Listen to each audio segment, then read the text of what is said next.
Welcome to the Deep Dive, where we extract the most important nuggets of knowledge from a stack of sources, turning complex topics into captivating conversations. Glad to be here. Today, we're doing something truly special, something that allows us to travel back in time and truly understand the very soul of a historical period. We're asking, what if a single painting could not only tell us a story, but also reveal the beliefs, the society, and, well, the aspirations of an entire era? It's a powerful lens, isn't it? And the painting we're looking at today, well, it does exactly that. Which one is it? Our mission today is to immerse ourselves in Simone Martini's Annunciation, a masterpiece from 1333. This isn't just an historical artifact. It's a profound window into 14th century Italy, offering insights that stretch, far beyond the pigments and the gold leaf. Or 1333, wow. Yeah. We'll explore why this particular work is celebrated as a pinnacle of Gothic art and, crucially, how it serves as a significant bridge to the early Renaissance. Okay, so a bridge. That's the essence of it, then. This deep dive isn't just about appreciating a beautiful image, though it certainly is beautiful. Oh, undeniably. It's about decoding a pivotal moment in human history through the unparalleled craftsmanship of one extraordinary creation. We're going to peel back so many layers for you today, from the tumultuous historical context Martini navigated to the intricate artistic techniques he employed. And the symbolism. We have to talk about the symbol. Absolutely. Diving deep into the profound symbolic meanings embedded within the work, ultimately revealing the human stories and aspirations that shaped its very existence. It promises to be quite an illuminating journey. Definitely. There's a lot to unpack. So let's begin by stepping back into the 14th century. What was Italy like at that time? How does Martini's work give us such a unique and intimate view into that world? Okay, so to truly grasp the significance of Annunciation, we must first understand the vibrant, sometimes turbulent world Simone Martini inhabited. He was a central figure of the Siena school, active from the late 13th through the first half of the 14th centuries. Siena school, got it. And his Annunciation, completed in 1333, isn't merely a painting. It's a vital historical document for comprehending late medieval Italian art and, more broadly, the intricate social and political fabric of the era. So what was that fabric like? Well, this was a period of extraordinary dynamism in Italy. Forget the unified nation-state we know today. Think instead of a collection of powerful, independent city-states, you had Siena, Florence, Venice. Right, the big names. Exactly. And each one was like a microcosm of intense political intrigue, rapid economic growth, and fierce rivalries. They were constantly negotiating, forming alliances, breaking alliances. It was a real cauldron. So these weren't just cities, but essentially independent mini-nations, each with its own character and ambitions, competing for influence and trade. Precisely. You've got it. And within this complex, energetic, and often volatile environment, religious life wasn't just central. It was everything. Pretty much. It was the very scaffolding of society. It permeated every aspect of existence, from political decisions and civic ceremonies to daily routines and individual morality. It was an undeniable, omnipresent force. Consequently, art of this period was overwhelmingly commissioned by the church or by wealthy individuals and religious orders for ecclesiastical settings, churches, chapels, monasteries. Okay. And this art served a dual powerful purpose. It functioned as objects of profound worship, designed to inspire piety, devotion, and a direct connection to the divine. Makes sense. But also as potent symbols of social status, political power, and spiritual commitment from the patrons who funded them. A magnificent altarpiece wasn't simply an aesthetic object, it was a public declaration. A declaration of what? Of one's wealth, definitely. Right. But also influence and unwavering faith, showing off, basically, but in a very pious way. So an artist like Martini wasn't simply painting for personal expression, not like we think of artists today, maybe. He was operating within a deeply ingrained system, responding to the specific demands of powerful clients and the overwhelming religious fervor that defined the era. How much artistic freedom would someone like him truly have had? That's a fascinating question, and it's a balance we often grapple with when looking at pre-Renaissance art. While artists certainly had their unique styles, their commissions are often very prescriptive. Like paint this scene this size, include these saints. Exactly like that. The subject matter, size, key figures, even certain symbolic elements would often be dictated by the patron. Yet, within those confines, masters like Simone Martini found immense creative freedom.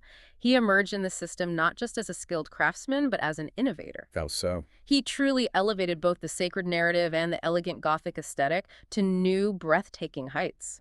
His contribution wasn't just in depicting religious scenes, but in how he depicted them, infusing them with an unparalleled grace and decorative richness that was really quite special. This leads us beautifully into the distinctive character of the Siena school itself. You mentioned that.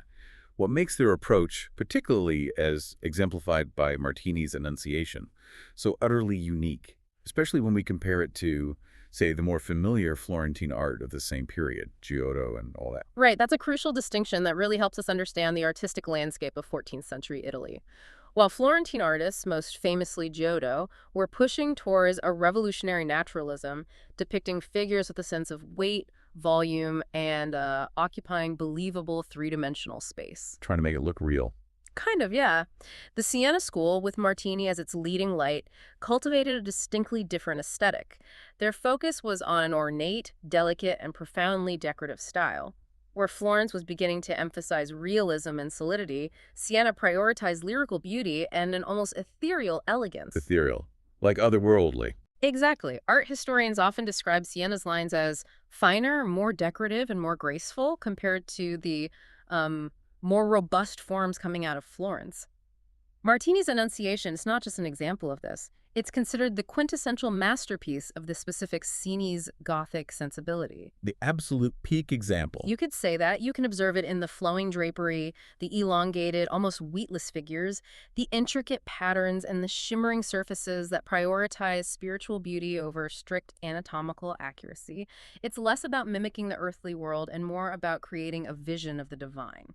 So if Florence was laying the groundwork for the human-centered realism that would define the Renaissance, Siena was, in a way, perfecting and elevating the very best of the Gothic tradition, almost like a glorious, refined culmination before the next big artistic paradigm shift. Exactly. That's an insightful way to frame it. They weren't necessarily rejecting nascent realism, but their artistic priorities were firmly rooted in an elevated, almost otherworldly beauty that resonated deeply with the spiritual and symbolic aims of Gothic art.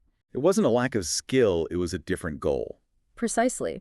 It was a conscious choice that reflected Siena's unique cultural and patronage environment, where spiritual elegance and decorative splendor held immense value. They were pushing the boundaries of Gothic expression, not merely clinging to old traditions. Okay, let's now turn our gaze to the heart of the masterpiece itself, the Annunciation scene. For those who might not be intimately familiar with Christian iconography, what exactly are we witnessing in this painting? Why is this particular moment so profoundly significant? Right. What's truly fascinating here is that this isn't just a scene. It's considered the foundational moment of Christian salvation, the very beginning of a divine plan unfolding in human history. The Annunciation, or as it's known in some traditions, Müjde, meaning good news in Turkish, which really highlights its universal narrative impact, depicts the Archangel Gabriel's arrival to the Virgin Mary. The angel Gabriel. Yes. He delivers the momentous news that she will miraculously conceive and bear Jesus, the Son of God. It is the precise moment where the divine actively intervenes and enters the human realm in the most profound and tangible way, initiating the incarnation. So this isn't just a beautiful narrative, it's a theological cornerstone, a literal turning point for Christianity itself. Yeah. You can't really overstate its importance in that belief system. Precisely. This announcement of Mary bearing Jesus is seen as one of the most absolute turning points in human history from a Christian theological perspective. As such, the scene carries immense sacred and dramatic importance. Martini's genius truly shines in how he renders this moment. How does he do it? With extreme grace, meticulously detailed symbols, and carefully designed figures. He elevates it from a mere depiction into a deeply emotional and spiritual experience for the viewer. Gabriel's divine greeting to Mary, it's actually inscribed almost visibly in the air, like gold letters floating. You can see the words. You can. Ave gratia plena Dominus tecum. Hail, full of grace, the Lord is with you. It's like a whisper made visible. And Mary's subsequent expression, a complex blend of humility, surprise, and ultimately a profound acceptance, all amplify the emotional and spiritual power of this central religious theme. Wow. Every minute detail, from the expressions on their faces to the subtle gestures of their hands, is crafted with meticulous care to convey this immense significance. It's a testament to the power of art to embody abstract theological concepts in a concrete, moving way. And it's remarkable how that emotional weight, the initial shock, the awe, the eventual humble acceptance, can be conveyed so powerfully, even through the stylized forms of Gothic art. You can almost feel it resonate. Indeed, it transcends a simple visual narrative. It invites you to step into that sacred space, to feel the weight of that divine encounter yourself. It's quite something. Now let's explore the physical aspects of this masterpiece. The composition, the materials, the techniques. How do these elements contribute to the painting's overall look and feel? We're talking about a painting from 1333, so it's a very different process from, say, the oil on canvas works we might imagine from later periods. You've hit on a crucial point. The materials and techniques are fundamental to its unique visual impact. Martini created Annunciation using the tempera technique. Tempera. What is that exactly? It was the dominant method throughout the medieval and early Renaissance periods. It involves meticulously mixing natural pigments, ground-up minerals, plants, that sort of thing, with egg yolk or sometimes egg white as a binder. Egg, really? Yep, egg tempera. And the thing is, tempera dries incredibly quickly, almost instantly. That means artists couldn't blend the colors on the panel as easily as you can with oils later on. Instead, they had to build up layers of paint in fine, precise strokes, almost like hatching or cross-hatching. This necessitated meticulous planning and contributed to the painting's exquisite, almost microscopic detail and vibrant, luminous colors that have remarkably retained much of their intensity over nearly 7 centuries. So the fast-drawing time of tempera actually forced a kind of precision and layering that we see in the fine details. That's a fascinating constraint that became a stylistic strength. Exactly. It demanded immense patience and technical skill. But what truly makes this painting visually arresting, what imbues it with that transcendent, sacred aura we discussed, is the extraordinary and lavish use of gold leaf. The gold leaf, it's absolutely everywhere, isn't it? Covering vast sections of the surface. It's not just an accent. It feels like the painting itself is almost emanating light. It truly is. The entire background, the halos, details on the robes, the architectural elements, practically covered in it. This wasn't merely a decorative choice, though it certainly added splendor. Nor was it just to signify wealth, though it absolutely did that too. Gold was, well, gold. Right. But the gold leaf interacts dynamically with any available light. Think about natural daylight in a church, or more likely, flickering candlelight. Ah, candlelight. Exactly. This interaction intensifies the visual impact, creating a profoundly mystical, shimmering, and otherworldly atmosphere. Imagine this painting in its original setting. The gold would have literally appeared to glow, making the divine figures seem to emanate light, dissolving the earthly boundaries and pulling the viewer into a heavenly, ethereal realm. So it's creating an atmosphere, not just showing wealth. Precisely. It wasn't about creating a realistic light source from a single point, like later painters would do. It was about evoking a spiritual experience of divine radiance. That distinction is key. It's not trying to replicate the physical world as much as it's trying to transport you to a spiritual one through visual brilliance.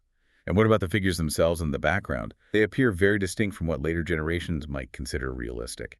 Yes, the composition powerfully centers on Mary and Gabriel. Their figures are notably slender and elongated, a definitive hallmark of Gothic stylized figures. That elegance you mentioned. Exactly. And again, this wasn't a limitation in skill, it was a deliberate and conscious artistic choice. It was intended to convey elegance, spiritual grace, and an almost weightless, ethereal quality rather than strict anatomical realism. Their movements are depicted with exquisite grace, almost flowing like dance, emphasizing the celestial nature of the encounter. How so? You can observe this in Gabriel's dynamic sweeping pose as he alights, kind of leaning in, and Mary's delicate, almost recoiling turn. Gabriel's magnificent wings are depicted with almost feathery, meticulous detail. Incredible detail. And he holds a lily. That's important. It's a classic and potent symbol of purity, innocence, and the Virgin Mary's sinless state, a visual cue for the viewer. So what was the underlying artistic philosophy that drove this choice for elongated, almost ethereal figures? What message did it communicate to the contemporary viewer back in the 1300s? It communicated a focus on ideal beauty and divine grace over earthly physicality. The Gothic style, particularly in Siena, prioritized an elevated aesthetic and symbolic meaning. These elongated forms contributed directly to that sense of otherworldly beauty, hinting at the divine rather than grounding the figures too heavily in the mundane world. Making them look less human. Less purely physical, perhaps, more spiritual.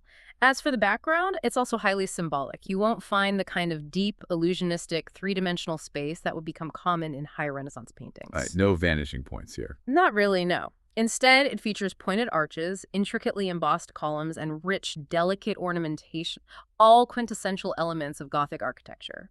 This background actively reinforces the dramatic and mystical mood of the scene.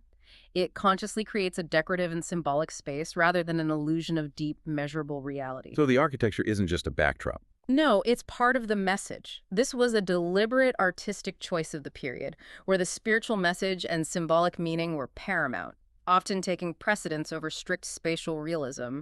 The architecture itself feels like it's part of the sacred event, a ceremonial setting for the divine encounter. It's almost as if the setting isn't a place, but a concept, a sacred stage for a sacred event. And the colors are incredibly vivid. The blues, the reds, they truly pop against all that gold. What's the significance behind these choices? Absolutely. The dominant color palette, particularly the deep blues and vibrant reds, is incredibly significant, not just aesthetically, but symbolically and even economically. This raises an important question. Why were these specific colors so paramount? And what hidden messages did they convey to a contemporary audience? Okay, tell us. The blue, in particular, derived from ground lapis lazuli, was an extraordinarily expensive pigment. Lapis lazuli from Afghanistan, right? That's the one. It had to be imported all the way from Afghanistan and was literally more costly than gold per ounce back then. Wow, more than gold. Yes. So its lavish use unequivocally underscored the sacredness and immense importance of the figures depicted, especially the Virgin Mary, who is almost invariably cloaked in this rich, profound blue. It was a visual declaration of her divine significance and, frankly, the patron's immense devotion and wealth to afford it. Status symbol again. Definitely. Red, conversely, symbolized vitality, passion, often divine love, or even sacrifice, depending on the context. So these jewel-like colors, combined with the shimmering gold, powerfully contribute to the painting's overall sacred atmosphere, creating a visual language that was immediately understood and profoundly revered by its 14th century audience. It wasn't just pretty. No, they weren't simply aesthetic preferences. They were imbued with layers of profound theological and social meaning. So these color choices were as much about conveying theological importance and the patron status as they were about artistic preference. That's a truly fascinating layer of meaning. Indeed. Every single element in this painting, down to the last fleck of color, was chosen with deliberate purpose. Nothing is accidental here. Let's delve deeper into the two central figures then, starting with the Archangel Gabriel. He appears incredibly dynamic and almost caught in a moment of arrival. Yes, Gabriel is depicted as a powerful, yet undeniably graceful celestial figure. His magnificent wings are dramatically outstretched, giving the impression he has just alighted from his celestial journey, his motions still tangible in the air. You can almost feel the movement. You can. And he holds the symbolic lily flower, which, as we discussed, powerfully represents the Virgin Mary's purity and innocence, a visual affirmation of her immaculate state. If we connect this to the broader context, we see how every gesture, every symbol is meticulously chosen to convey a profound spiritual message. What about his expression? Gabriel's facial expression, it's composed yet expectant. His dynamic body movement and his reverential posture all unequivocally establish his role as the divine messenger. He's not merely a person delivering news, he is an emissary direct from God, conveying a message of cosmic, universe-altering significance. He looks serious, but also respectful. Exactly. His slight bow, the way he leans forward, the elegant flow of his drapery, all serve to emphasize the solemn reverence of his mission and the momentous nature of his announcement. He is simultaneously powerful, divine, and deferential in the presence of his sacred task. And then we turn to Mary. Her reaction is just as, if not more, compelling, because it feels so profoundly human, despite the divine context. Her portrayal is truly exceptional, marking a subtle but significant shift in how such sacred figures were depicted. Mary is presented as simultaneously surprised and submissive. You can observe the initial shock on her face, a slight turning away of her head, almost as if startled by Gabriel's sudden presence and his, let's face it, unbelievable message. Yeah, an angel just appeared in her room. Right. Yet her posture, her hand gracefully drawing back her cloak as if in modest surprise, while her other hand holds a book, maybe indicating her piety, and subtly accepts. And her overall demeanor also convey a deep humility and a profound readiness to fulfill her divinely appointed role. The book is important too. Often signifies wisdom or scripture, yes. The intricate details in her clothing, the delicate gold ornamentation on her robes, further signal her sanctity and immense importance.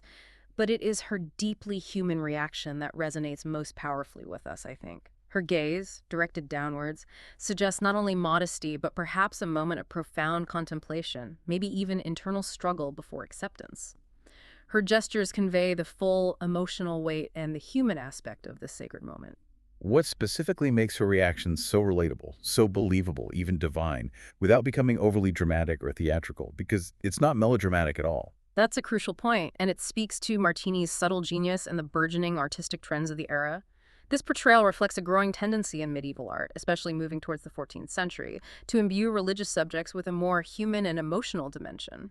Compared to earlier art. Definitely. Think of earlier, more rigid Byzantine or early Gothic depictions of the Annunciation, where Mary might appear almost stoic or impassive, just a symbol.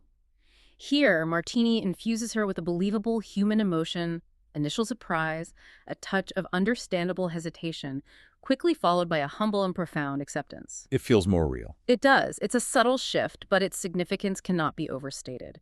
It allows the viewer, you, to connect with Mary on a more personal, empathetic level, making the sacred event feel more immediate, more accessible, and more deeply understandable. This subtle humanization, this psychological nuance in her portrayal, truly points towards the burgeoning humanism that would become so central to the Renaissance. It's a key sign of transition we'll explore further. Okay, this painting truly feels like a pivotal moment in the grand narrative of art history. So how does this singular work manage to summarize an entire artistic era, the Gothic, while simultaneously hinting at the dawn of something entirely new? What does this mean for our understanding of art's continuous evolution? That's where the profound genius of Annunciation lies. It stands as a magnificent embodiment of the defining characteristics of medieval Gothic art. We see the elegant stylization, those slender, elongated figures we've discussed, and the incredibly rich, decorative ornamentation. Everything we've been talking about. Exactly. This artistic movement, which originated in the 12th century with the soaring cathedrals of France, found its absolute apex, its purest expression, in works like Martini's. Specifically, this painting represents the Siena School's refined, ornamental, and intensely emotional narrative style. The Sienese style. Yes. It's deliberately distinct from the Florentine approach, which, as we touched upon, was generally more focused on volume, solidity, and a nascent sense of realistic, measurable space.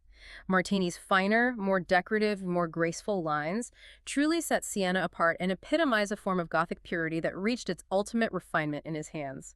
It's the high-end watermark for the Gothic aesthetic, you could argue. So it's not just Gothic, it's peak Gothic, a perfected and refined expression of that entire era. But you've also mentioned that it contains signs of transition to the early Renaissance. How can a single painting embody the zenith of one era while subtly signaling the dawn of another? That duality is incredibly fascinating. It truly is a remarkable artistic achievement, which is why it's so critical to our understanding of art history. While Annunciation is indeed firmly rooted in and perfects the Gothic tradition, it simultaneously contains these subtle yet incredibly significant signs of transition to the early Renaissance. So it looks both ways, backward and forward. In a sense, yes. Simone Martini's work, in many ways, serves as a crucial precursor to the more human-centered and realistic approach to the human figure and perspective that would define later Renaissance artists. Think back to Mary's humanized reaction we just explored, that emotional depth, that relatable surprise, quickly followed by humble acceptance. Right, the psychology. Exactly. While still idealized, there's a psychological nuance there, a burgeoning interest in the internal life of the figure that directly foreshadows the Renaissance's much greater emphasis on individual human emotion and psychology. So it's not just a stylistic bridge, but an emotional and psychological one as well, connecting the spiritual awe of the Middle Ages with the burgeoning humanism of the Renaissance. Precisely. That's a great way to put it. Furthermore, while the background is primarily symbolic and decorative, serving as a ceremonial stage rather than a realistic space, there are subtle hints of emerging spatial awareness, even if not fully developed linear perspective. Like where? Well, look at how the figures are placed within the architectural frame, or the subtle suggestion of depth in the architectural elements themselves, however stylized they are. These elements, despite the painting's overall Gothic style, subtly point towards a burgeoning desire to create more believable, natural spaces. It's not flat, but it's not deep either. Kind of in between. It's like seeing the first faint glimmer of dawn while the stars of night are still brilliantly shining. This painting truly is a Rosetta Stone, helping us to decipher and understand the seismic shifts in artistic thought and societal values that were beginning to ripple across Europe. It's a bridge where the two eras visibly meet and influence each other. That makes so much sense. It's not an abrupt break between periods, but a fluid, organic evolution, where the achievements of the past subtly inform and give birth to the future. With that in mind, let's consider the artist's place within the society of his time. What does this masterpiece tell us about the power dynamics between artists and their patrons in 14th century Italy? Right. In 14th century Italy, the church was undeniably the single most powerful institution, deeply interwoven with social, political, and economic life. As such, it was the predominant patron of art. Most monumental religious works, like this Annunciation, were commissioned directly by the church itself, by powerful religious orders, or by wealthy individuals for specific churches, chapels, or monastic institutions. So the church called the shots, mostly. Mostly, yes. However, wealthy private patrons, such as aristocratic families or powerful merchant guilds, also commissioned significant pieces, often for private devotion in their homes or for grand family chapels within public churches. Simone Martini operated squarely within this very structured patronage system. He needed commissions to work. Absolutely. He was creating works that not only conveyed profound religious messages, but also had to rigorously meet the specific expectations, iconographic requirements, and even financial budgets of his clients, whether they were influential church officials, powerful monastic abbots, or wealthy noble families. So an artist wasn't just expressing their individual artistic vision in isolation. They were essentially fulfilling a very specific order, almost like a highly skilled artisan or craftsman today, tailoring their work to a client's precise needs and desires. That's an excellent analogy. This patronage system fundamentally influenced the type of art produced, its subject matter, its sheer scale, the materials used, like that expensive lapis lazuli, and its ultimate function within society. Function being Well, the overarching goal of Gothic art, dictated by its patrons and the prevailing societal values, was primarily to reflect the divine world, to embody sacredness, to inspire contemplation, and to invite a profound spiritual experience for the viewer.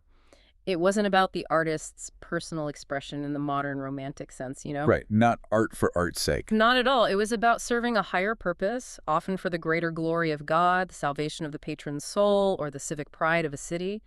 The patron was often as much a co-creator in the conception of the piece as the artist was in its execution. They worked together, in a way. And that leads us back to the conscious artistic choice of symbolism over strict realism, which we've touched on.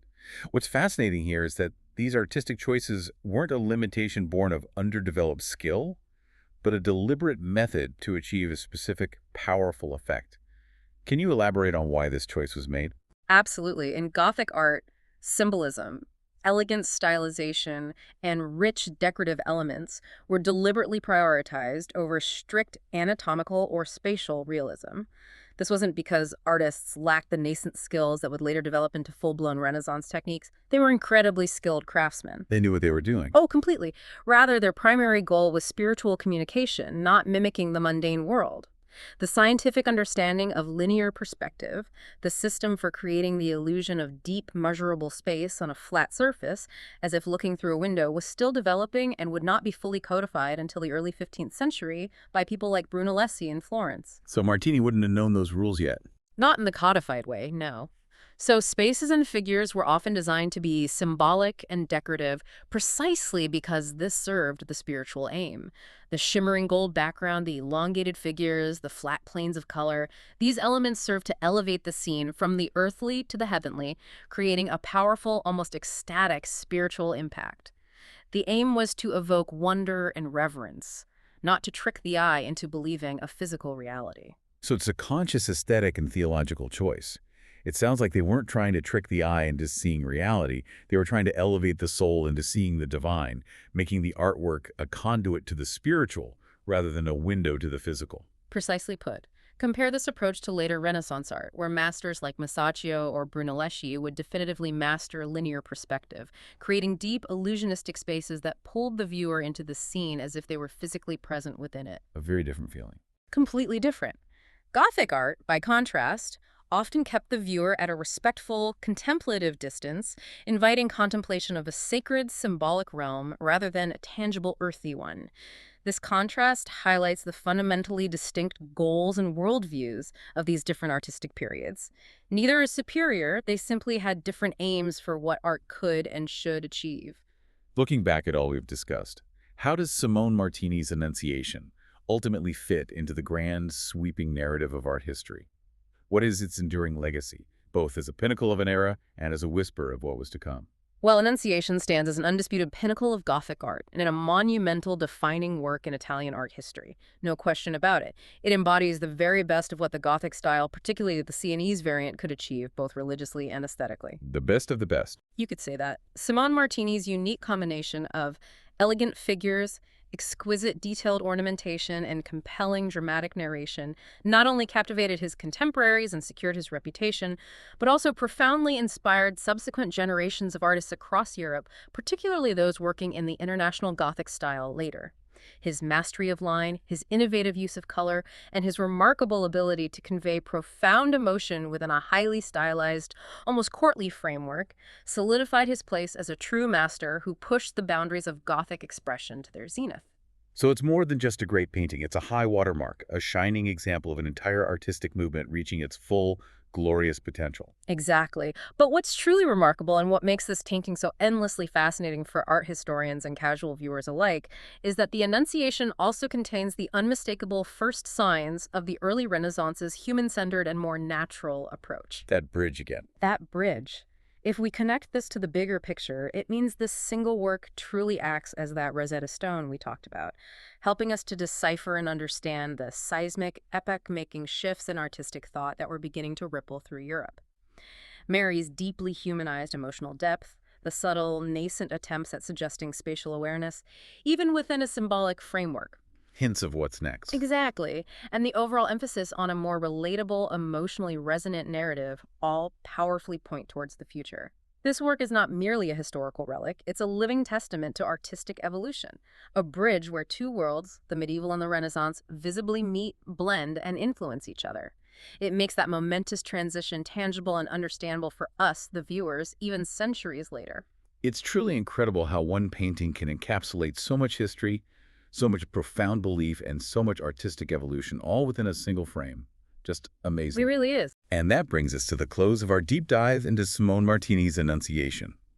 We've explored this multifaceted masterpiece, seeing how it doesn't just hang on a wall, but deeply reflects the intricate cultural, religious, and artistic conditions of 14th century Italy. Its graceful figures, meticulous composition, and profoundly symbolic narration are truly characteristic of Gothic art at its absolute finest. Absolutely. And this work truly represents such a vital, vibrant stage in the monumental shift from the Middle Ages to the Renaissance. It raises, I think, an important question for you, the listener, to ponder long after our conversation ends. What's that? What profound questions about belief, about humanity's place in the universe, and about the evolving values of society might a seemingly ancient painting like this still provoke in us today? And how does understanding its original context, the world it was born into, the things we've discussed, deepen that contemporary conversation and make it even more resonant for you? Such a powerful thought. We highly encourage you to seek out high-resolution images of Simone Martini's Annunciation. It's housed in the Uffizi Gallery in Florence, if you're ever lucky enough to be there. Definitely worth seeing in person. But seeing it up close, even digitally, will allow you to appreciate all the intricate details, the almost unbelievable use of gold, and the subtle emotional nuances we've discussed today. Perhaps even explore other works from the Siena School, or compare it side by side with contemporary works in the Florence School, like those by Giotto, to truly see the artistic approaches and philosophical distinctions we've been talking about. Yeah, that comparison is really illuminating. You'll be amazed at the differences, and perhaps even more so at the subtle, surprising connections. Thanks for joining us on The Deep Dive.